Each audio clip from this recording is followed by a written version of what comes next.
ICSE Hindi for class 8, 9 and 10। नमस्कार। आज मैं आप सभी को साहित्य सागर से पाठ 3 महायज्ञ का पुरस्कार पढ़ाऊंगी। महायज्ञ का पुरस्कार कहानी के लेखक यशपाल जी हैं। हिंदी साहित्य के क्षेत्र में इनकी अहम भूमिका रही है। इन्होंने कहानियों के अतिरिक्त उपन्यास, निबंध, संस्मरण, नाटक आदि भी लिखे हैं। विद्यार्थी जीवन में ही ये क्रांतिकारी दल में शामिल हो गए थे और कई बार जेल भी गए। उन्हीं दिनों की लिखी हुई उनकी कहानियों का संग्रह पिंजरे की उड़ान नामक से प्रकाशित हुआ।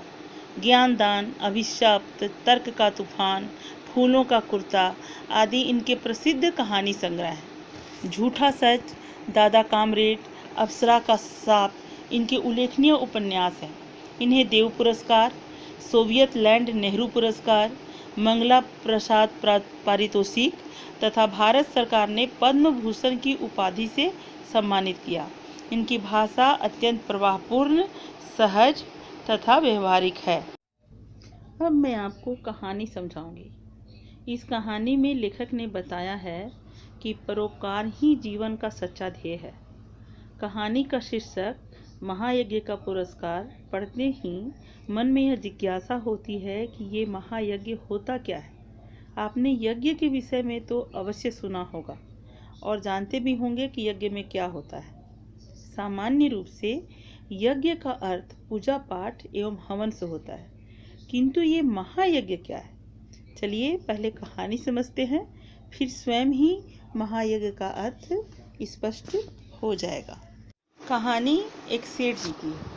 वे बहुत ही दयालु एवं विनम्र स्वभाव के थे। धर्म को ही सब कुछ मानने वाले सेठ जी के द्वार से कोई भी खाली हाथ नहीं लौटता था।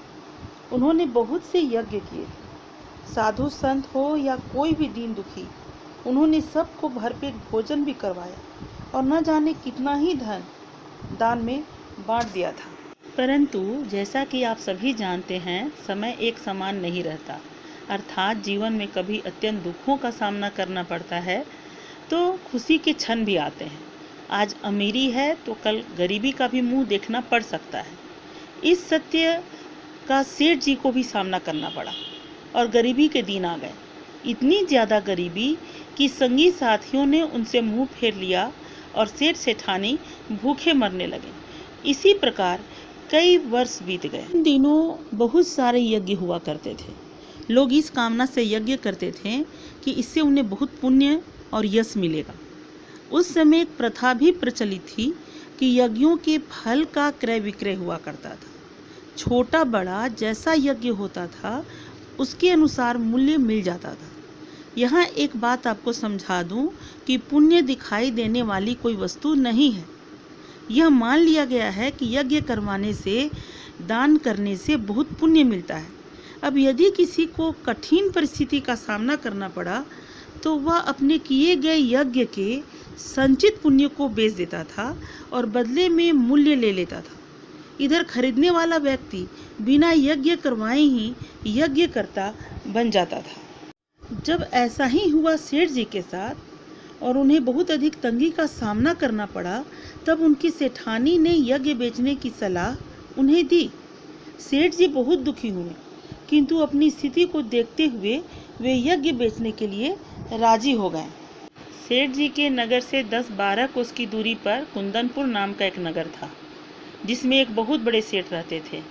लोग उन्हें धन्ना सेठ कहते थे। यह अफवाह थी कि उनकी सेठानी को कोई दैवी शक्ति प्राप्त है, जिससे वह तीनों लोकों की बात जान लेती है। पुराणों में जैसा कि बताया गया है, 3 मुख्य लोक भूलोक, स्वर्गलोक तथा नरक लोक माने गए हैं। अर्थात ये तीनों लोगों की बात वह जान जाती थी। इनके यहाँ धन की कोई कमी नहीं थी, इसलिए सेठ जी ने उन्हीं के हाथ एक यज्ञ बेचने का विचार किया और कुंदनपुर जाने के लिए तैयार हो गए। कुंदनपुर दूर था, इसलिए सेठानी ने पड़ोस से आटा मांगकर रास्ते के लिए 4 मोटी मोटी रोटियां बनाकर पोटली में बांधकर सेठ जी को दे दी। सेठ जी एकदम सुबह सुबह ही कुंदनपुर के लिए चल दिए, क्योंकि गर्मी का दिन था। धूप तेज होने से पहले जितना रास्ता पार कर लें उतना अच्छा। आधा रास्ता पार करते करते धूप के कारण पसीने से सारा शरीर लथपथ हो गया। उनका शरीर थक गया था और भूख लगाई थी। सामने में ही वृक्षों का कुंज और कुआं देखकर सेठ जी ने विचार किया कि यहीं पर रुककर विश्राम और भोजन कर लेना चाहिए। वहीं पर स्थित कुएं से लोटे से पानी निकालकर हाथ पैर धोकर खाने के लिए अपनी पोटली खोलने लगे।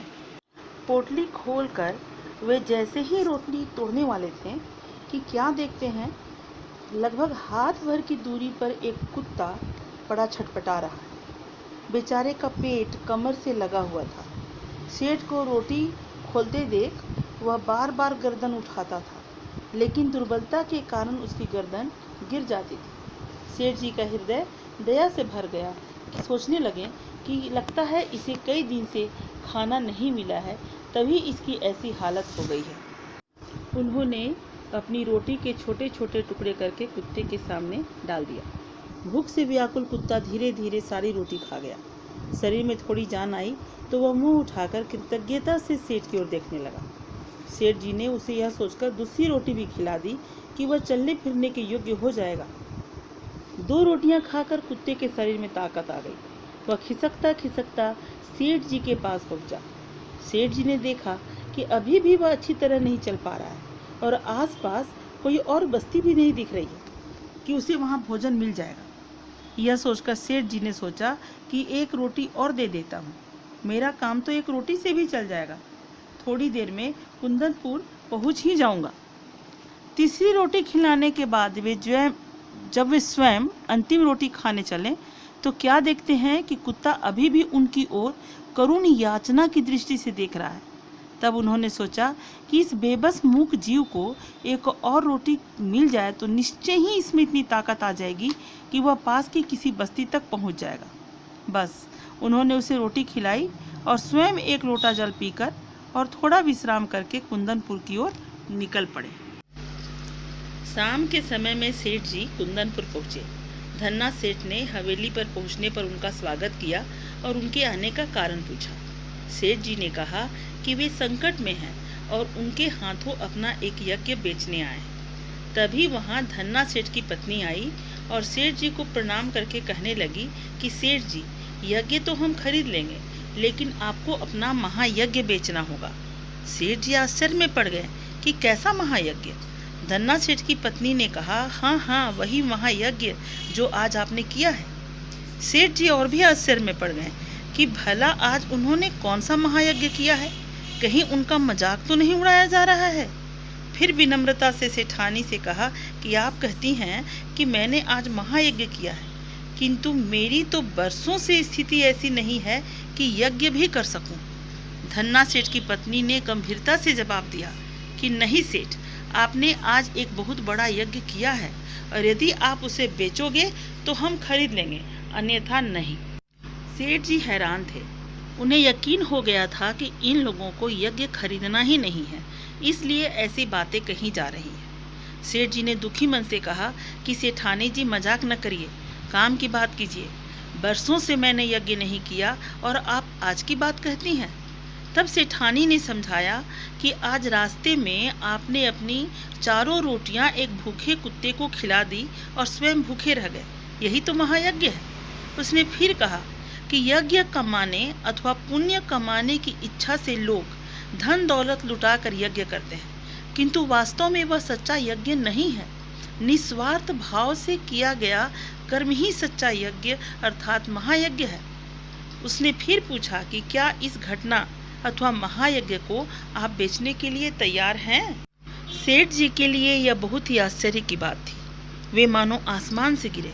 सोचा कि भूखे को भोजन कराना तो सभी का कर्तव्य है, भला यह यज्ञ कैसे हो गया? तभी सेठानी ने फिर पूछा कि सेठ जी, यज्ञ बेचना है या नहीं? सेठ जी ने कोई उत्तर नहीं दिया, चुपचाप अपनी पोटली उठाकर हवेली से निकल गए। उन्हें भूखे को भोजन कराने जैसे कर्तव्य के लिए मूल्य लेना उचित नहीं लगा। कुंदनपुर की धर्मशाला के चबूतरे पर भूखे पेट उन्होंने जैसे तैसे रात बिताई और सुबह वहां से चल दिए। अगले दिन शाम को वे अपने घर पहुंचे। यहाँ से ठानी यज्ञ बिक जाए तो कुछ अच्छे दिन बीतेंगे जैसी बड़ी बड़ी आशाएं लगाई बैठी थी, किंतु यह क्या, सेठ जी तो खाली हाथ वापस आए हैं। वह आशंका से कांप उठी और पूछने लगी कि क्या धन्ना सेठ जी नहीं मिले। सेठ जी ने अपने साथ घटी सारी घटना सेठानी को कह सुनाया। सेठानी का सारा दुख समाप्त हो गया। वह बहुत अधिक प्रसन्न हो उठी कि विपत्ति के समय में भी उसके पति ने मानव धर्म नहीं छोड़ा। उसने सेठ की चरणों की धूल अपने मस्तक पर लगाई और कहा कि धीरज रखिए, भगवान सब ठीक करेंगे। रात का अंधकार फैलने लगा था। सेठानी दिया जलाने के लिए दालान में आई तो उसे रास्ते में किसी चीज़ से ठोकर लगी और वह गिरते गिरते बची। किसी प्रकार दिया जलाया और ठोकर लगाने वाली वस्तु को देखने के लिए नीचे देखा तो पाया कि दहलीज के सहारे एक पत्थर ऊंचा हो गया है, जिसके बीचों बीच एक लोहे का कुंदा लगा हुआ है। वह हैरान थी कि अचानक यह पत्थर कैसे उठ गया। शाम तक तो वहाँ कुछ भी नहीं था। उसने सेठ जी को बुलाकर दिखाया तो सेठ जी भी हैरान थे। दिए की टिमटिमाती रोशनी में देखा तो पता चला कि यह किसी चीज़ का ढकना है। आखिर ये है क्या? यह जानने के लिए सेठ जी ने कुंदे को पकड़कर खींचा तो पत्थर उठ गया और अंदर जाने के लिए सीढ़ियाँ निकल आईं। सेठ सेठानी दिया हाथ में लिए नीचे उतरे तो उनकी आंखें चौंधियाने लगी। वह तो एक विशाल तहखाना था जो हीरे जवाहरातों से जगमगा रहा था। देव की यह कैसी माया है, वे कुछ समझ नहीं पा रहे थे। तभी एक अदृश्य दैवी वाणी सुनाई दी, जिसमें स्पष्ट स्वर में उन्हें सुनाई दिया कि वो सेठ स्वयं भूखे रहकर अपना कर्तव्य मानकर प्रसन्नचित तुमने वर्णासन कुत्ते को 4 रोटियां खिलाकर उसकी जान बचाई। उसी महायज्ञ का यह पुरस्कार है। सेठ और सेठानी इस दिव्य वाणी को सुनकर अब स्वयं को धन्य माना। उन्होंने समझा कि ईश्वर की उन पर अपार कृपा हुई है। वह धरती पर माथा टेककर भगवान के चरणों में प्रणाम करने लगे। महायज्ञ का पुरस्कार कहानी का मुख्य उद्देश्य निस्वार्थ भाव से प्राणी मात्र की सेवा करना है। कैसी भी परिस्थिति हो, विनम्रता और उदारता के साथ धर्म का आचरण करना चाहिए। जैसा कि कहानी में आपने देखा कि विपत्ति के मारे हुए सेठ जी ने स्वयं भूखे रहकर भी मरणासन कुत्ते की मदद की और सेठानी उसे महायज्ञ बताकर खरीदना चाहती थी। सेठ जी अगर चाहते तो मुंह मांगा धन पा सकते थे, किंतु नहीं, उन्होंने धर्म का आचरण नहीं छोड़ा। दूसरी ओर यह भी बताया गया है कि बहुत से लोग पुण्य कमाने, नाम कमाने के लिए बहुत से कार्य करते हैं अथवा यज्ञ, हवन, पूजा पाठ आदि करते रहते हैं, लेकिन यह सिर्फ बाहरी व्यवहार है। हमें समझना होगा कि नाम कमाने, पुण्य कमाने का सोचकर किया गया कार्य कभी भी सही नहीं है। निस्वार्थ भाव से जीव मात्र की सेवा करना ही ईश्वर की सेवा है। आशा है आप पाठ को अच्छी तरह समझ पाए होंगे। पाठ्य पुस्तक से कहानी को अवश्य पढ़ें। धन्यवाद।